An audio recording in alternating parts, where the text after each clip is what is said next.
Hello, நம்ம இட்லி சப்பாத்திக்கு தொட்டுக்கிற மாதிரி சிம்பிளான தக்காளி கிரேவி எப்படி பண்ணுறதுன்னு பார்க்கலாம். ஒரு டேபிள் ஸ்பூன் சோம்பு, ஒரு டேபிள் ஸ்பூன் சீரகம், ஒரு கையளவு மல்லி, கொஞ்சோண்டு பட்டை, 2 லவங்கம், 5-6 மிளகு, அப்புறம் ஒரு பிரிஞ்சி இலை. மிளகாய் காரத்துக்கு ஏற்ற மாதிரி, காரம் பத்தலைன்னா மிளகாய் பொடி போட்டுக்கலாம். எல்லாத்தையும் வெறும் வானலில் ட்ரையாக வறுத்தெடுத்துக்கலாம்.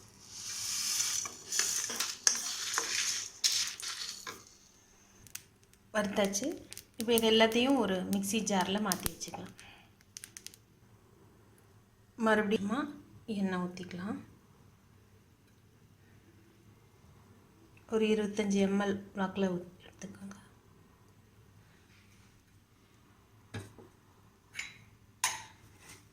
எண்ணெய் காயட்டும்.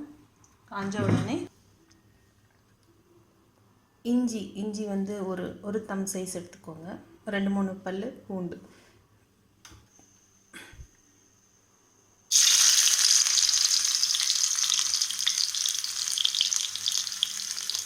சின்ன வெங்காயம் ஒரு 10-15,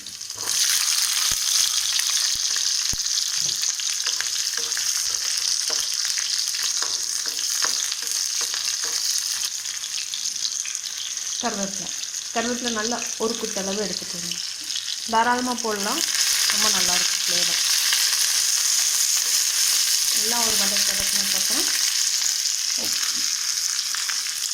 ஒரு டேபிள் ஸ்பூன் வாக்கில் தேங்காய் துருவி வச்சுருக்கேன், அதை எடுத்துக்கோங்க.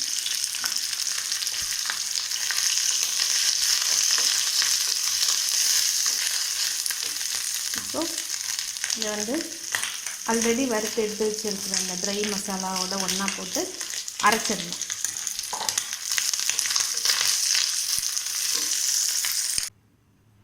ஓகே, ஜாரில் அதை போட்டாச்சு. மிக்ஸி ஜாரில் எல்லாம் மாற்றியாச்சு. இப்போ அதே பாத்திரத்தை அடுப்பில் வச்சுக்கிட்டு கொஞ்சோண்டு எண்ணெய் ஊற்றிக்கலாம். எண்ணெய் காயட்டும். எண்ணெய் காஞ்சாச்சு. இப்போ கொஞ்சம் கடுகு,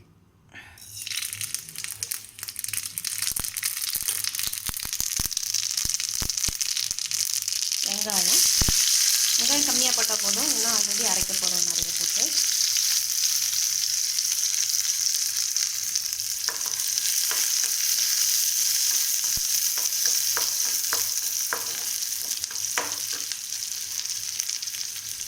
ஒரு வதக்கிட்டு தக்காளியை அப்படியே போட்டுருங்க.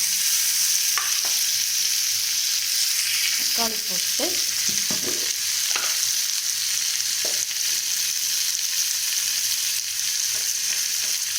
உப்பு வேண்டிய அளவு,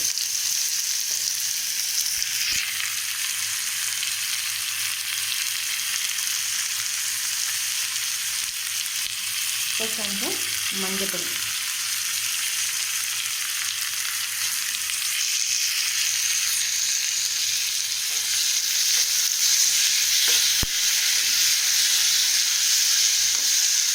வதங்கட்டும்.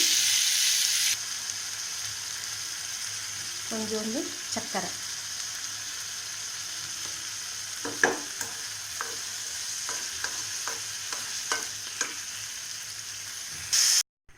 ஓகே. இப்போ இந்த அரைச்சாச்சு இந்த மசாலா எல்லாமே. இந்த அரைச்ச விழுதை இந்த வெங்காய தக்காளி வதக்கி வச்சுருக்கோம் இல்லையா, அதில் ஊற்றி ஒரு 5 நிமிஷம் நல்லா கொதிக்க விடணும். குழம்பு ரெடி ஆயிடுச்சுங்க. இதில் கொஞ்சோண்டு தேங்காய் எண்ணெய் ஊற்றிட்டு இறக்கிடலாம். தேங்காய் எண்ணெய் கொஞ்சமாக ஊற்றிட்டு இறக்கிடலாம்.